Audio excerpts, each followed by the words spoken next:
Hey everyone, it's Arlen Bento Jr. Welcome to the Shoot Par Now Golf Show with my main man, James Stammer. How you doing, Jimmy? I'm well, and you? Good. Welcome to another week on Shoot Par Now, where we cover a little bit of the tour, we cover a little bit about Shoot Par Now in the local market, talk a little bit about anything we think is interesting, and we finish every show with a lesson. We're going to still be working on the fixing your slice. We're going to work on that today, and I'm going to teach people a little bit about knuckles down. So Knuckle down. Knuckle down. Now, before we get started, I want to thank our sponsor, Rapsodo, one of our sponsors, great launch monitor brand.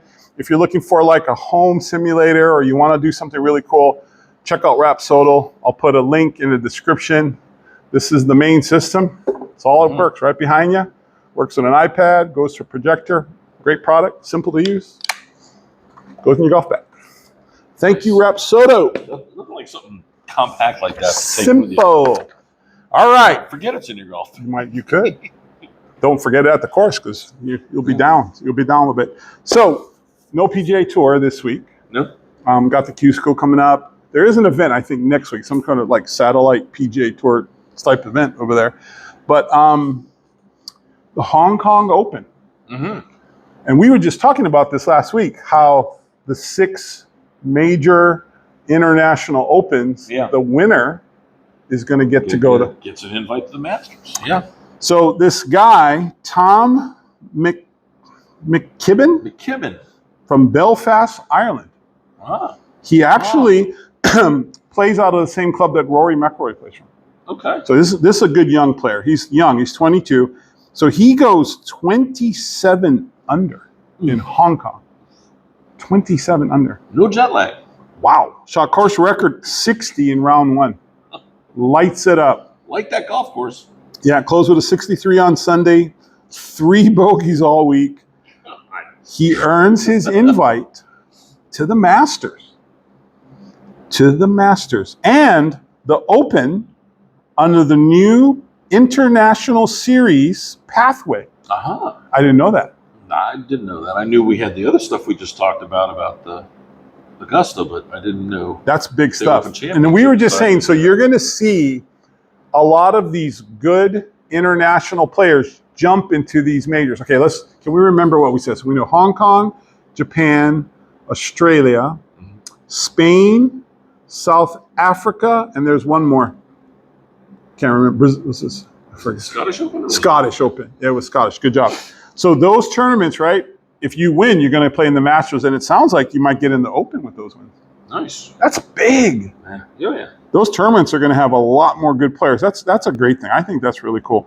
So his home club is called Hollywood Golf Club, and that's the same as Rory, in giving Northern Ireland another rising star. 22. That's pretty good. Somebody else to smoke our guys in the Ryder Cup in 2 years. So there was some articles about that he had just switched a new driver shaft, and his bag was mixed. So again, obviously the driver worked, right? Whatever he did worked. Callaway driver. Putter sure worked. Yeah, I did not. I didn't watch any like highlights, and I didn't watch any telecasts if there was any. But I mean, obviously, it's pretty amazing. Mm-hmm. Gotta give him credit, right? Yeah. 60 and a 63. Open with 60 and then close with a 63. So anybody that thought they might, have a chance at him, get out of town. 63 on the final day. We don't cover the LPGA enough sometimes, right? Because we only have so much time when we do it. But because this time of year we can, so there was a lot of drama. They were in the Maybach Championship in Kuala Lumpur, Malaysia. And Miyu Yamashita wins in a playoff. She captures her 2nd title. And it was a thrilling 3-way playoff over Hannah Green and Hai Jin Choi. Huh? You know any of those girls? No. Yeah. Miyu came from 8 back on the last day. She did? She was 8 shots back of the leaders. That's what makes it great. Well, that's why. And she finished with, shoot 65 on Sunday, minus 18. When we're talking about the Hong Kong Open, 27 under and 18 under. Yeah. That's why 27 is crazy. Yeah, that is crazy. I mean, that's even 18's crazy when you think about it. Yeah, because four under, that's four under every day round, and then a couple extra would birdies be thrown 16, right? That's Yeah. amazing. So this is crazy. 5, 6 under every day. So she's doing really well. This girl who won, this Miyu Yamashita. I'm assuming she's from Japan. So anyway, that was kind of cool. Good. Congratulations to her in Malaysia. Anything else on your what you got over there? No, I mean, well, we Oh yeah, we got to talk about this we before talked we a little bit about Yeah. this coming in. We decided, and I'd like to ask our viewers. I'd like our viewers. So, who's on your Mount Rushmore of golf? Mount Rushmore. So that's Mount 4. Rushmore. That's 4. And put them in the comments too. We might give some prizes away if you put these into your comments. Okay. I mean, for me, obviously, Jack's number 1. Yeah. Tiger's number 2. Yeah. And then it gets a little muddy after that. Well, I told you mine, so you can't. But don't let me sway you. You have to go with yours. I mean, because it to me, it becomes, all right, is it strictly on majors, wins, etc., or does some of the other intangibles come in? Intangibles count. If intangibles count, I got to put Arnie in put Arnie on I agree. Mount Rushmore. Yep. I mean, he brought the game to the masses, to the average Joe. He really fired up golf. He was the first one with an agent. He was the first athlete to have an agent. Billionaire too. Yeah. Like really turned it into like something. So, Now again, his timing was good. Yeah. His timing was good. Yeah. And he had the look. He had a great look. He's a handsome guy. Yeah, and everybody and his background. Yep. Okay, so you got 3. Blue collar. Yeah. Yep. And then 4. Where did he go? So 4. I mean, Sam Snead had a hell of a career. Yep. 83 wins, 82, 83 wins.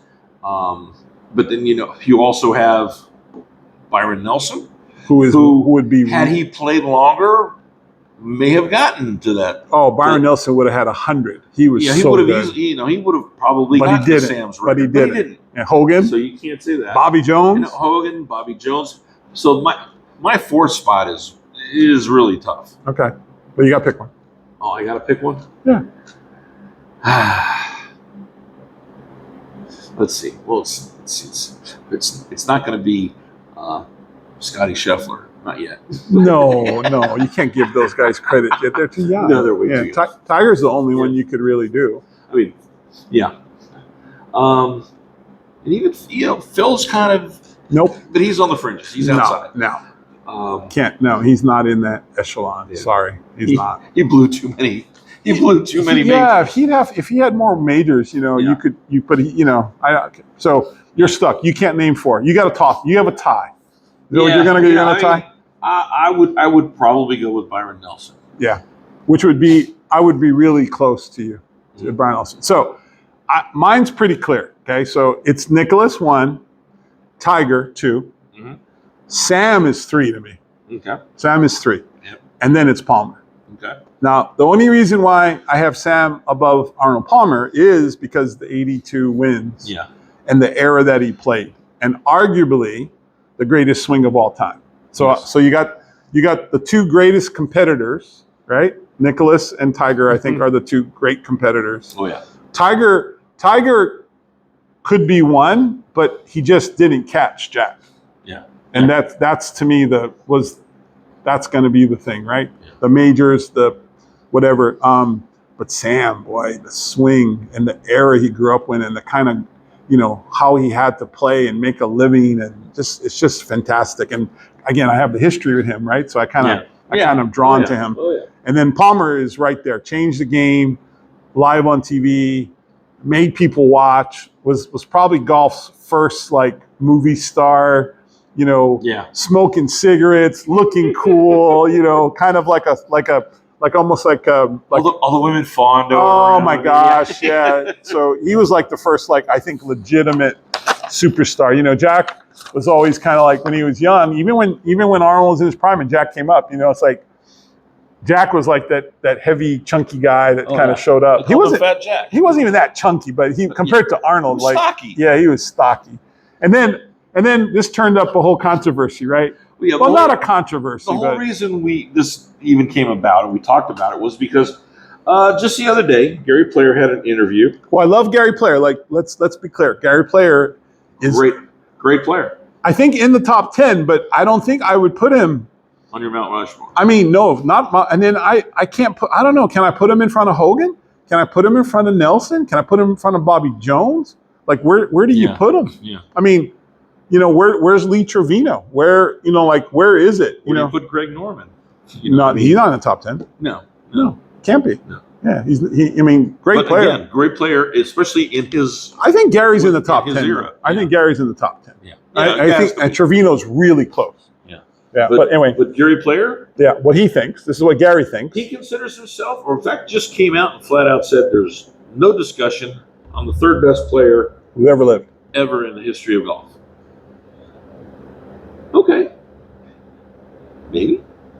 No. Not on my list, but again, my list is my list. Yeah.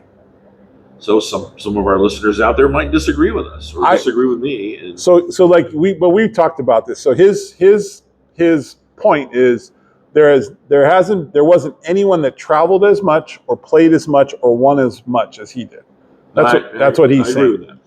He did travel a lot. 150 wins, including champions and overseas and sunshine tours and all that stuff, right? So again, that's his point of view. I don't think that's correct. And I had a relationship with him. I got to know him, and I played tournament golf with his son Wayne, and but I'm not to disparage at all, because I think he's one of the great world ambassadors. But he just doesn't have the tour wins on the PGA Tour, which I'm going to say is still the biggest, most the prestigious big tour. Litmus test. And then of course the European side will say like ours is really good too, and blah blah blah. Look, I don't disagree, and I'm sure there's a lot of people that played a lot of like, is Seve Ballesteros in there? Is like, who is?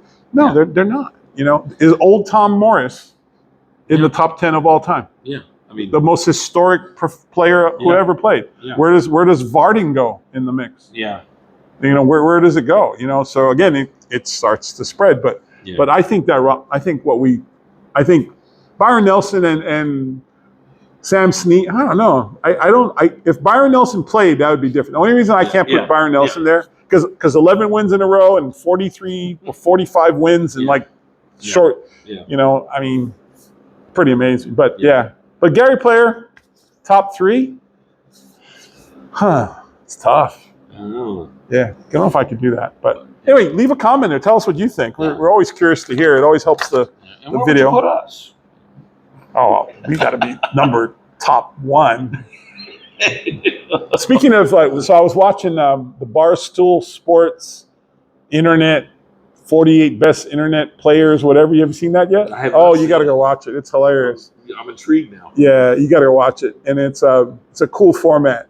And they have all the great guys that you recognize from the YouTube space, and then they have a bunch of guys I didn't recognize. And there's one kid he's like a lefty, he doesn't have an arm. He plays with like this, prosthetic. I've seen him. Yeah, and I've seen him. He's got an amazing golf swing. Yeah, he's left-handed too. Yeah, and there's all these other there's some kooky guys out there too, right? That aren't really that good.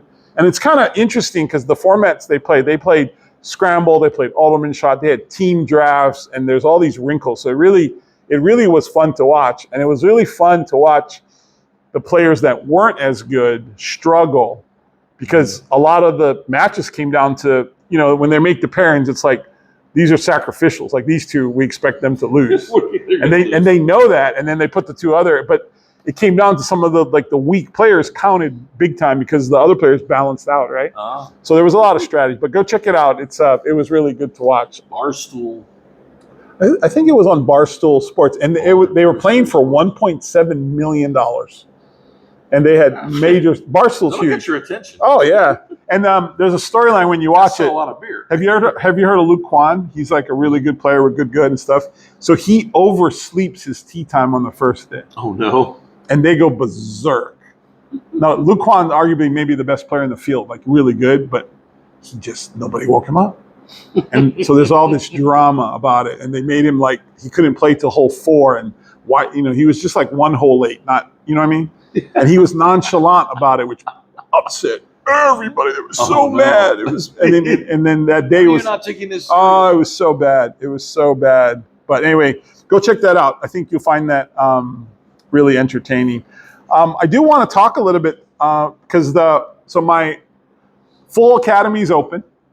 Okay, so Shoot Par Now is open, and there's a lot of really, really cool stuff coming out. So you need to go look at Shoot Par Now. Okay, so the membership is active. Anybody watching this can join my membership program for $60 for the year. You get discounts on lessons. You can do online lessons. You get access to the Shoot Par Now app powered by Op36. You get the private Facebook page. You get all the guides and all the things to help you lower your score. So if you're looking for a really good system to follow, I promise you're not going to find a better system for $60. Then on top, see, that's an awful lot, man. It's a lot. A lot in that bucket. I did. It's a lot, because I want to share it, right? Now, again, there's upsides to it, right? Like, if you want to take private lessons, there's members, there's all kinds of packs. You want to come to Florida, there's things to do. Most of my business is local, and a lot of my local students need to have their coaching. They forget what to work on. Their game they get better, and then they flatten out because they don't practice well. They just forget, And again, I can't turn everybody into. Well, most people, they get that. Ooh, I've got it figured out now, and they plateau. And that's why they plateau. Yeah. Well, they figure out that I'm this good, and I'm happy with it, and they're fine. And that's my job as a coach, right? To get people into the game, grow the game, and it's been very successful. But if you're out there and you're struggling, with your golf game, I'm telling you, you need a program. You need a system to follow. It'll make the world of difference. Give my program a shot. It's $60. And we have a special online right now for $150 for our local people, right? You can come and get one session inside. This is like half price. Upload a video lesson, and you can come to one of my clinics too. So it's a great program. Yeah, you got to see it. Go check out Shoot Par Now. A lot of things coming up, a lot of cool stuff. We're going to have a great year. I'm very excited about what's going on with Shoot Par Now. Very good. Anything else you got to go put on there to tie into our show this week? No, really. Yeah, kind of a slow week in golf, right? Yeah. Got the Q School coming up. Got one PG Tour coming up. But we are here for you. And we'd love to hear from you. Like to know where you're from. Like to know, if you have any questions. We're always looking for things to talk about, and we're always looking for lessons to cover. So if you are subscribing, please do, and leave a comment. It really helps us out a lot. Yeah, we'd love to hear from you. Yeah, please do. So anyway, that's going to be our show. Stay tuned for our lesson. Thanks for watching, and we'll see you next week.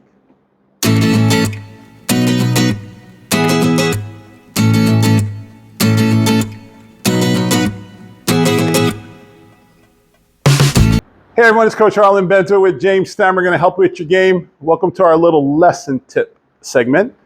We are still working on Fix the Slice. That's going to be our theme for a little while. Seems to be everybody has have it, or they had it, or they're going to get it at some point. So the question always is like, why, right? Like, why do we slice? Okay, so first thing, number one, your path is wrong. You're not approaching the ball on the correct path, 100%. Two, you don't know how to square the face. Okay, so if you're swinging on the wrong path, you're going to have a really difficult time delivering the club square. The club is made to work a certain way. Okay, so we're going to talk about path first, and I set up this little alignment stick, and this is something I use indoors. If I work outdoors, I like to put these in the ground, and the driver's a little flatter, so this won't be perfect on the camera, but the concept's correct. Okay, so Jimmy, go ahead, just pretend the ball is up here someplace, okay? So what I want Jimmy to feel is that on the way, just go to the top of the backswing, and I want him to try to keep the club, actually, let me move this over just a smidge. So on the way back, I want him to try to keep the club a little above this stick. I want you to go above it on the way back. It's going to feel like he's Jim Furyk. I want you to feel like you're a little up, yep, and then go to the top. And on the way down, he's got to get under the stick on the way down. So I call this over-under. And this is a great way to create more of a shallow angle of attack, okay? So he's going to go above the stick on the way back. He's going to come under, that's okay, come under the stick on the way through, and then square up the club, okay? So now, this, you don't have to go above it, but you see in a lot of the great swings, the club tends to travel up its plane line. Mm-hmm. You can go a little in, that's fine, but you can't come over it.